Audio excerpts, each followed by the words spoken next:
In the name of Allah, the most beneficent, the most merciful.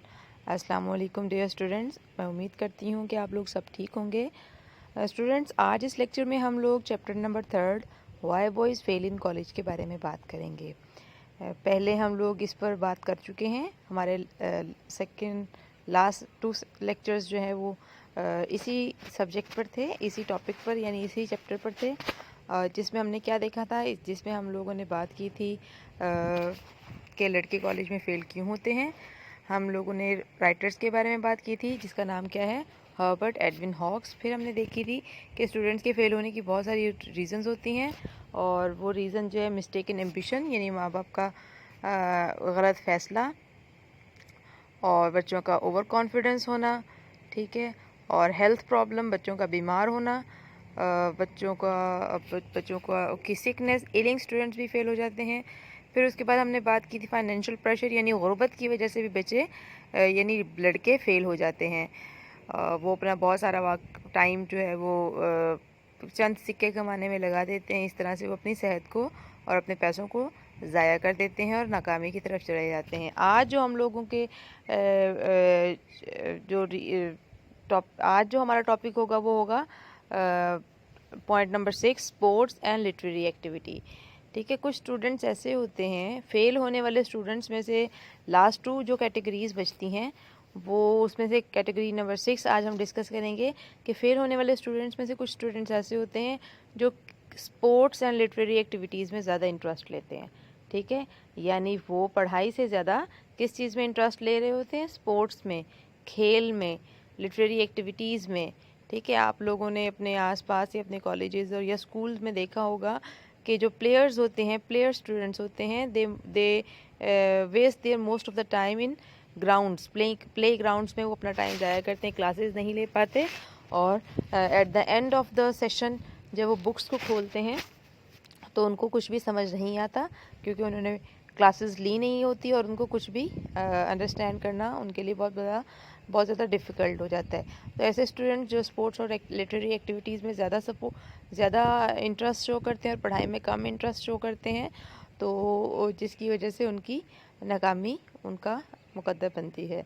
अच्छा, अब वो negative attitude अपना लेते हैं, वो पढ़ाई से ज़्यादा जो है वो स्पोर्ट्स को टाइम देते हैं। तो some students take too much interest in sports and literary activities, अदबी सरगर्मियों में और खेलों में ज़्यादा दिलचस्पी लेते हैं। These activities must be there but not at the cost of study. हाँ, लिटरेरी एक्टिविटीज़ भी होनी चाहिए, स्पोर्ट्स भी होनी चाहिए, गेम्स भी होनी चाहिए, लेकिन इतनी नहीं कि आप अपनी स्टडी को ही सेक्रीफाइस कर दें, कि स्टडी को दाव पर लगाकर आप स्पोर्ट्स की तरफ मत जाएं। ठीक है, ये बहुत ही नेगेटिव एटीट्यूड है, और जो स्टूडेंट्स स्टडी के बारे में और स्पोर्ट्स के बारे में नेगेटिव एटीट्यूड अपना लेते हैं वो फिर फेलियर की तरफ जाते हैं। तो उनको क्या करना चाहिए, ऐसे स्टूडेंट्स जो कि स्टडीज़ पर कम और स्पोर्ट्स पर ज़्यादा ध्यान देते हैं, उनको क्या करना चाहिए, good performers must become professional players, यानी ऐसे प्लेयर्स की कॉलेज में कोई जगह नहीं। उनको चाहिए, अगर उनको स्पोर्ट्स में ज़्यादा इंटरेस्ट है तो उनको चाहिए कि प्रोफेशनल प्लेयर्स बन जाएं। They must know that what the college is for, उनके माइंड में ये बात बैठ जानी चाहिए, उनको पता होना चाहिए कि college is for study not for games. अगर वो गेम ही खेलना चाहते हैं तो उनको चाहिए कि प्रोफेशनली, पेशा वराना तौर पर खिलाड़ी बन जाएं और कॉलेज को छोड़ दें। ठीक है, जब उनको ये पता चल जाएगा कि कॉलेज बना किस लिए है, कॉलेज होता किस लिए है, तो फिर वो अपना एटीट्यूड चेंज कर लेंगे। तो या तो वो समझ जाएंगे, या फिर उनको चाहिए कि वो प्रोफेशनल प्लेयर बन जाएं और स्टडीज़ की तरफ मूव कर जाए, अदरवाइज़ फेलियर उनका मुकद्दर बनती है। फिर लास्ट जो कैटेगरी है हमारे पास, लेज़ी ब्लफर, सबसे ज़्यादा डेंजरस कैटेगरी है, जिसमें लेज़ी का मतलब होता है नकम्मे, ब्लफर्स आवारागर्द लड़के। ठीक है, अब लेज़ी ब्लफर्स कौन से होते हैं, वो राइटर ये कहता है कि कुछ स्टूडेंट्स ऐसे होते हैं जो कॉलेज को सिर्फ़ और सिर्फ गुंडागर्दी, खेल तमाशा और एटमॉस्फेयर को ख़राब करने के लिए कॉलेज को ज्वाइन करते हैं। वो ख़ुद भी ख़राब होते हैं और दूसरों को भी तंग करते हैं और दूसरों का भी जीना हराम कर देते हैं, और वो बिला किसी मकसद के कॉलेज में आते हैं और बग़ैर कुछ हासिल किए वो कॉलेज से चले जाते हैं। यानी ना उनके आने का कोई पर्पज़ होता है और ना ही कॉलेज में स्टे करने का उनका कोई इरादा होता है। वो सिर्फ़ और सिर्फ इंजॉयमेंट के लिए कॉलेज को ज्वाइन करते हैं, ठीक है। Usually drift into college aimlessly, बग़ैर किसी वजह के, बग़ैर कोई एम, संजीदा एम नहीं होता उनका, और वो बग़ैर कोई एम लिए कॉलेज में एडमिशन्स लेते हैं और बग़ैर कुछ लर्न किए वो यहाँ से फारिग होकर चले जाते हैं। They have no serious interest in life, उनकी ज़िंदगी का कोई नस्बुलैन, कोई मकसद नहीं होता। वो ख़ुद भी बुरे और बुरी आदतों में मशगूल होते हैं और दूसरों को भी बैड हैबिट्स में इंडल्ज कर लेते हैं। वो ख़ुद भी बुरे होते हैं और अजीबोगरीब हैबिट्स का शिकार होते हैं और दूसरों को भी अपनी गैंग बनाते हैं और दूसरों को भी इस तरह से कॉलेज के एटमॉस्फेयर को ख़राब करते हैं। तो इस तरह की गैंग्स जो हैं वो कॉलेजेस में पाई जाती हैं। तो ये क्या होता है, it is usually wise to let them retire to the cold world. अब ऐसे स्टूडेंट्स का क्या होना चाहिए, इस तरह के स्टूडेंट्स के साथ क्या करना चाहिए, हमारा क्या ट्रीटमेंट होना चाहिए। ऐसे स्टूडेंट्स जो कॉलेज को बगैर जो स्टडीज़ क्लासेस ना लें, जो स्टडीज़ की तरफ ना आएँ और पढ़ें ना, और दूसरों को भी ख़राब करें और मिसलीड करें, तो इनके साथ क्या करना चाहिए। इट इज़ यूजुअली वाइज, अक्लमंदी यही है, to let them retire to the cold world. उनको किक आउट कर देना चाहिए, कॉलेज से निकाल देना चाहिए, उनको कॉलेज में आने की परमिशन नहीं होनी चाहिए। उनको किक आउट करके कोल्ड वर्ल्ड में, सर्द दुनिया में, जालिम दुनिया में उसको फेंक देना चाहिए उनको, ताकि उनको पता चले कि ऐसे फजूल निकम्मे लोगों की इस दुनिया में कोई डिमांड नहीं। Some of them will mend themselves after the bitter experience of life, यानी ऐसे निकम्मे और निखट्टू लोगों को बग़ैर किसी सोर्सेज के इनको छोड़ देना चाहिए कि अपने आप के बलबूते पर कुछ करके दिखाओ, ताकि उनको पता चले कि जालिम दुनिया में ऐसे निकम्मे लोगों की मार्केट में कोई जगह नहीं और कोई वैल्यू नहीं, ठीक है। तो इस तरह से क्या होगा, जब उनको दुनिया में फेंक दिया जाएगा, किक आउट कर दिया जाएगा, तब उनको अपनी औकात पता चलेगी। And some of them will mend themselves, और कुछ तो अपने आप को सुधार लेंगे after the bitter experience of life, अपने इस बिटर सख्त ज़िंदगी के तजर्बों के बाद, ठीक है। यानी वो स्टूडेंट्स जो कॉलेज को सिर्फ़ और सिर्फ फ़न और मज़े के लिए ज्वाइन करते हैं, उनका कोई इंटरेस्ट नहीं होता कॉलेज वालों के साथ, उनको क्या करना चाहिए, कॉलेज वालों को चाहिए कि ऐसे स्टूडेंट्स को कॉलेज में रहने की परमिशन ही नहीं होनी चाहिए, बल्कि उनको रिटायर कर देना चाहिए, उनको सस्पेंड कर देना चाहिए, उनको किक आउट कर देना चाहिए, और ताकि उनको पता चले कि इस जालिम समाज में उनका कोई ठिकाना नहीं, क्योंकि दुनिया में वही लोग चलते हैं जो काम किए होते हैं, और ऐसे नकारा लोगों का जो रहन सहन है वो इस दुनिया में मुश्किल हो जाता है। फिर जब इनको इस तरह का एक्सपीरियंस होगा तो फिर वो अपने आप को सुधार लेंगे। ये हमारी 7 कैटेगरीज़ हो गई हैं। अब हम लोग थोड़ा सा दोबारा इसको देख लेते हैं कि फ़र्स्ट कैटेगरी कौन सी थी। नर्वस हैबिट्स का शिकार होते हैं कुछ स्टूडेंट्स, ठीक है, यानी वो डेस्क पर बैठ नहीं पाते, वो स्टडी पर फोकस नहीं कर पाते, कॉन्सेंट्रेट नहीं कर पाते, वो अपनी पेंसिल्स को शार्प करने में, बुक्स को अरेंज करने में, उनको नेम करने में, डेकोरेट करने में, इन तमाम तर चीज़ों में अपना टाइम वेस्ट कर देते हैं और पढ़ नहीं पाते। दूसरी हमारे पास कैटेगरी थी मिस्टेकन एम्बिशन की, कि वो स्टूडेंट्स जो अपने पेरेंट्स के कहने पर, अपने फ्रेंड्स के कहने पर, या ख़ुद को सेंस ना होने की वजह से गलत एम सिलेक्ट कर लेते हैं, बनना कुछ और चाहते हैं, पेरेंट्स के कहने पर कुछ और बन जाते हैं, तो वो फेलियर तक जाते हैं। फिर कैटेगरी है हमारे पास ओवर कॉन्फिडेंट स्टूडेंट की, यानी वो स्टूडेंट्स जिन्होंने स्कूल के एग्ज़ाम को बड़े इजीली पास कर लिया होता है, थोड़ी सी मेहनत करके वो पास हो जाते हैं और वो समझते हैं कि हम कॉलेज का एग्ज़ाम भी ऐसे ही पास कर सकते हैं, और वो स्टडी नहीं करते और वो समझते हैं कि हम लोग जो है वो जीनियस हैं और हम पढ़ लेंगे, लेकिन वो अपने टाइम को वेस्ट करते रहते हैं और वो पढ़ नहीं पाते, तो सिलेबस कवर नहीं कर पाते, तो इस तरह से फ़ेल हो जाते हैं।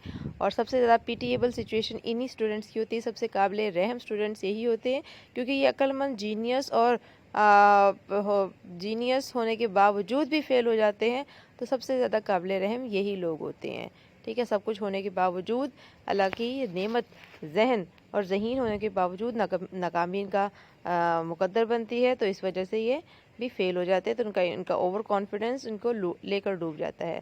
फिर उसके बाद होते हैं एलिंग स्टूडेंट्स, बीमार स्टूडेंट्स, जो बीमार होने की वजह से अपनी स्टडी पर फोकस नहीं कर पाते, वो बहुत सारी बीमारियों का शिकार होते हैं और वो अपने पेरेंट्स से इसको हाइड कर रहे होते हैं, या पेरेंट्स इसको बहुत सा माइनर सा और मामूली सा समझकर इग्नोर कर रहे होते हैं। तो ऐसे स्टूडेंट्स जो है वो नाकाम हो जाते हैं। तो इसका सॉल्यूशन हमारे पास ये था कि टीचर की स्टूडेंट्स की और पेरेंट्स की और कॉलेज डॉक्टर की मीटिंग होनी चाहिए, ताकि स्टूडेंट्स की हेल्थ प्रॉब्लम्स को पेरेंट्स के साथ और कॉलेज डॉक्टर के साथ डिस्कस किया जाए, ताकि उन प्रॉब्लम्स को रिमूव किया जाए और बच्चा अपनी सेहत को बरकरार रखे, क्योंकि सेहत से बड़ी कोई नेमत नहीं होती। फिर उसके बाद नेक्स्ट है हमारे पास फाइनेंशियल प्रॉब्लम, यानी वो स्टूडेंट्स जो फाइनेंशियल प्रेशर की वजह से नाकाम होते हैं। और वो कौन से स्टूडेंट्स हैं? फाइनेंशियल गरीब स्टूडेंट्स।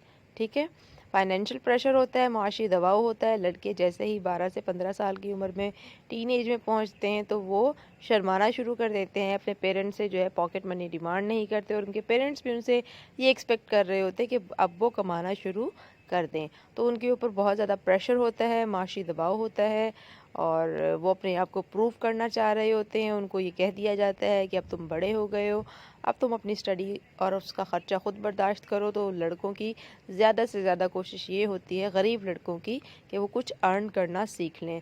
तो स्टडीज़ के साथ साथ वो पार्ट टाइम जॉब्स ढूंढना शुरू करते हैं, और पार्ट टाइम जॉब्स के चक्कर में वो कुछ पैसे कमाते हैं, और जिस पे वो अपना बहुत सारा टाइम और बहुत सारी एनर्जीज़ वेस्ट कर देते हैं, अपनी सेहत को ख़राब कर बैठते हैं। और जब वो कुछ सिक्के कमा लेते हैं, थोड़े पैसे कमा लेते हैं, तो उनके जहन में पेरेंट्स की गुर्बत के बारे में आता है, वो चाहते हैं कि अपने गरीब माँ बाप की हेल्प भी करें। तो फाइनेंशियल प्रेशर में पैसे कमाने के चक्कर में वो अपनी सेहत को और अपनी स्टडीज़ को सेक्रीफाइस कर देते हैं, और चंद पैसे और चंद सिक्के कमाते हैं, और स्टडी पर फोकस नहीं कर पाते, और इस तरह से फ़ेल हो जाते हैं। फिर हमारे पास 6th कैटेगरी आती है sports students, sports and games players की, यानी स्पोर्ट्स और गेम्स में हिस्सा लेने वाले स्टूडेंट्स की। वो लड़के जो खेलों पर ज़्यादा दिलचस्पी रखते हैं, और वो लिटरेरी एक्टिविटीज़ में ज़्यादा अपने आप को जो है वो इंडल्ज रखते हैं, और स्टडी की तरफ कम फोकस करते हैं। तो इस तरह के स्टूडेंट्स भी फ़ेल हो जाते हैं। इनका सोल्यूशन ये है कि इस तरह के स्टूडेंट्स को चाहिए कि वो पहले इस बात का जवाब दें कि कॉलेज है किस लिए। कॉलेज खेलने के लिए नहीं, बल्कि पढ़ने के लिए होता है। स्पोर्ट्स भी ज़रूरी हैं, लेकिन कभी भी पढ़ाई से बढ़कर कोई चीज़ भी नहीं होती एक स्टूडेंट के लिए। तो अगर उनको स्पोर्ट्स और लिटरेरी एक्टिविटीज़ ज़्यादा इंटरेस्ट उनके लिए है इसमें, तो उनको चाहिए कि उस कॉलेज को छोड़ दें और प्रोफेशनल प्लेयर्स ही बन जाएं। फिर उसके बाद हमारे पास 6th कैटेगरी आती है लेज़ी ब्लफर्स की, नकारा नखट्टू बच्चे लड़के। वो लड़के जो कॉलेज को फ़न और मज़े के लिए ज्वाइन करते हैं, वो खुद भी बुरे होते हैं और बुरी आदतों का शिकार होते हैं, और कॉलेज के माहौल को भी ख़राब करते हैं, और गैंग्स बनाते हैं, और स्टडी पर फोकस नहीं करते। और ऐसे लोगों का सोल्यूशन ये है कि उनको किक आउट कर देना चाहिए, उनको कॉलेज से धक्के देकर बाहर निकाल देना चाहिए, ताकि उनको पता चले कि बाहर की दुनिया में ऐसे नकारा लोगों की कोई जगह नहीं। फिर उसके बाद हम ये देखते हैं कि जॉब ऑफ कॉलेज डीन, के एक कॉलेज के प्रिंसिपल की, कॉलेज के डीन की क्या क्या रिस्पॉन्सिबिलिटीज़ होनी चाहिए। तो उसको चाहिए कि मस्ट हैव डायग्नोस्टिक एबिलिटी, उसके अंदर ये एबिलिटी होनी चाहिए कि वो डायग्नोस कर सके, वो जांच पड़ताल कर सके कि कौन सा स्टूडेंट किस प्रॉब्लम का शिकार है और किस मसले को किस तरीके से सॉल्व किया जाना चाहिए। Must be aware of students real problem, students के असल मसलों का पता होना चाहिए कि स्टूडेंट्स एक्चुअली में अगर किसी पर्टिकुलर वे में बिहेव कर रहा है तो उसके पीछे क्या रीज़न है। Must save the boys from failure through foolishness, sickness and sin, बच्चों को बुरी आदतों, बीमारियों और बेवकूफ़ियों की वजह से फ़ेल होने से बचाने के लिए उसके पास कुछ ना कुछ प्लानिंग्स होनी चाहिए। यानी वो नाकामी, वो पछतावा जो फ़ेल होने के बाद हो, वो सब कुछ बातें जो फ़ेल होने के बाद हों, उसको चाहिए कि वो फ़ेल होने से पहले ही इन तमाम तर चीज़ों को स्टूडेंट्स के साथ देखे और उसको डील करे और उनके प्रॉब्लम्स को सॉल्व करे, ताकि कम से कम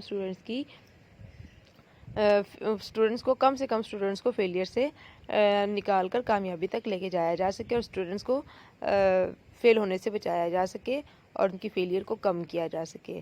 ठीक है स्टूडेंट्स, तो ये हमारे पास ये कुछ चैप्टर था। इंशाल्लाह कल हम क्वेश्चंस करेंगे।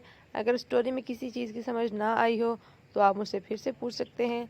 इंशाल्लाह कल फिर मुलाकात होगी क्वेश्चन आंसर्स के साथ। तब तक के लिए अल्लाह हाफिज़।